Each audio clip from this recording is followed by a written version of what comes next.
अस्सलामुअलैकुम अज़ीज़ तलबा और तालिबात। आज मैं आपके सामने क्लास 8वीं की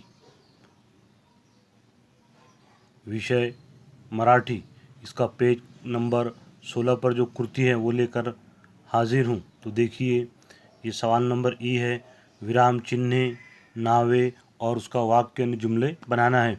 तो इस तरीके का जो निशान होता है इसे अपूर्ण विराम कहते हैं। ध्यान में रखो बच्चों, इस तरीके के निशान को अपूर्ण विराम कहते हैं। इस अपूर्ण विराम को हम हिंदी में स्वल्प विराम कहते हैं और अंग्रेजी में कॉमा कहते हैं। राम, फिर दिए हमने कॉमा, तो इसी कॉमे को कहा जाता है मराठी में अपूर्ण विराम। शाम के बाद भी क्या दिए हमने, कॉमा दिए। तो ये जो कॉमा है इसे हम अंग्रेजी में कॉमा कहते हैं, जबकि मराठी में अपूर्ण विराम कहते हैं। पूर्ण विराम, ये पूर्ण विराम है, जो गोल नज़र आ रहा है आपको, ये पूर्ण विराम है। और पूर्ण विराम को हम अंग्रेजी में कहते हैं फुल स्टॉप। क्या कहते हैं बच्चों? फुल स्टॉप कहते हैं। जैसे जुमला पूरा मुकम्मल होने के बाद हम इंग्लिश में और मराठी में फुल स्टॉप देते हैं ना, हाँ उसे कहते हैं। देखो हम दिए मी अभ्यास कर, तो उसके बाद हमने क्या दिए, फुल स्टॉप, और उसी को कहा जाता है पूर्ण विराम। अब उसके बाद में अर्ध विराम किसे कहेंगे?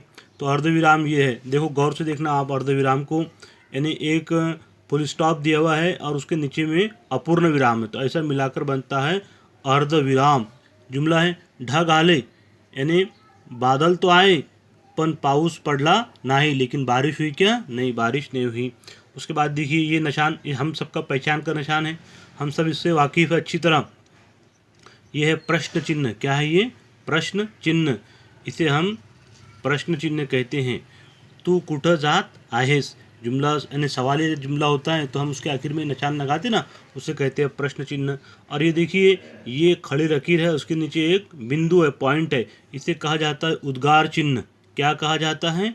उद्गार चिन्ह। हाँ, अब ये उद्गार चिन्ह बोले तो नाराज़गी जताने के लिए, खुशी का इजहार करने के लिए, किसी के दर्द को बयान करने के लिए इस निशान का इस्तेमाल होता है। छी, हमने क्या दिया? छी, मैं नहीं करते काम, मैं नहीं करता हूँ काम, तो इसे कहते हैं उद्गार चिन्ह। अब उसके बाद में देखिए, यहाँ पर भी कॉमा है, ऊपर में यहाँ पर भी, तो इसको इन्वर्टेड कॉमा है ये, हम इसे कहते हैं अवतरण। क्या कहते हैं? अवतरण कहते हैं। उसमें भी ये सिंगल सिंगल है, इसलिए इसका नाम क्या है? एकेरी अवतरण। क्या है? एकेरी अवतरण। जिद्द हवी काही मिळवण्यासाठी, यानी कुछ चीज़ हासिल करने के लिए इंसान में क्या चाहिए? जिद्द चाहिए, जिद चाहिए।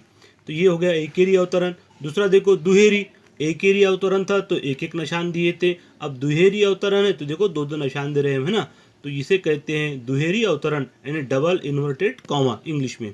गुरुजी म्हणाले, गुरुजी ने कहा, कुठे चाललास, तू कहाँ जा रहा है कि नहीं?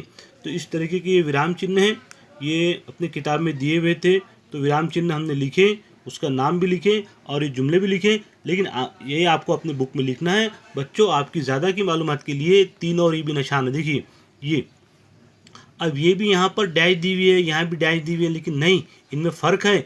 ये डैश छोटी सी है और ये जो बड़ी डैश जो रहेंगी इसे कहते हैं संयोग चिन्ह। क्या कहते हैं? संयोग चिन्ह कहते हैं। छोटी डैश है तो उसे डैश भी कहते हैं अंग्रेजी में, और मराठी में कहते हैं उसको अपसरण चिन्ह। क्या कहते हैं? अपसरण चिन्ह। और ये जो निशान है ना, ये तिरछा, ये ऑब्लिक का निशान है, इसे कहते हैं विकल्प चिन्ह। ये करो या तो फिर ये करो। राजू या, यानी ये जो निशान है या के लिए इस्तेमाल होता है। मैं ये समझता हूँ बच्चों कि आपके समझ में आया होगा। आपको इसे अपनी बुक में तरतीब से लिखना है और मुझसे चेक कराना है। अस्सलाम वालेकुम।